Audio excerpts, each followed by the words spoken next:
ಅಮ್ಮ ಇವತ್ತು ಎಂತ ಮಾಡ್ತೇವೆ? ಹೀರೆಕಾಯಿ ಪಲ್ಯ ವಿದೌಟ್ ಆಯಿಲ್ ಅಲ್ಲ? ಹ್ಞೂ ಉಳ್ಳಾಗಡ್ಡಿ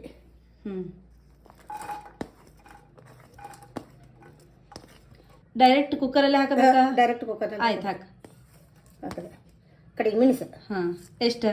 ಒಂದು ನಮ್ಗೆ ಎಷ್ಟು ಖಾರ ಬೇಕು ಅಷ್ಟು. ಆಯ್ತು. ಹೀರೆಕಾಯಿ ಎಷ್ಟು ತಗೋಬೇಕಾ? ಒಂದು ಅರ್ಧ ಕೆಜಿ, ಪಾವು ಕೆಜಿ. ಹಾಂ ನಿಮಗೆ ಬೇಕಷ್ಟು. ನಿಮ್ಮ ಮನೆಯಲ್ಲೇ ಸೇರಿ ಬಿಡಲ್ಲ ಆಲೂಕದಲ್ಲಿ.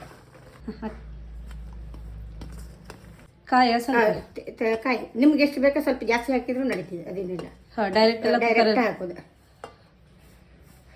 ರುಚಿಗೆ ತಕ್ಕಷ್ಟ ಉಪ್ಪು.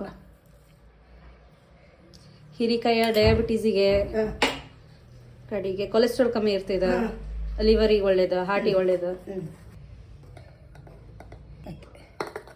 ಒಂದು ಟೇಬಲ್ ಸ್ಪೂನ್ ಅರಿಶಿನ ಪುಡಿ. ಇಷ್ಟೇ? ಅಷ್ಟೇ. ನೀರು ಎಷ್ಟು ಹಾಕ್ಬೇಕು? ನೀರು ಇದು ಎಷ್ಟು ಹೀರೆಕಾಯಿ ಮೇಲೆ ಒಂದೊಂದು ಹೀರೆಕಾಯಿ ನೀರು ತೊಗೊಂಡಿರ್ತಿದ್ದೆ, ಒಂದೊಂದು ಹೀರೆಕಾಯಿ ಕಡಿಮೆ ನೀರು ತೊಗೋತಿದ್ದೆ. ಹಾಂ ಎಷ್ಟು ವಿಸಿಲ್ ಹಾಕ್ಬೇಕಾ? ಇದು 3 ವಿಷಲ್. 2 ರಿಂದ 3 ವಿಷಲ್. 2 ರಿಂದ 3.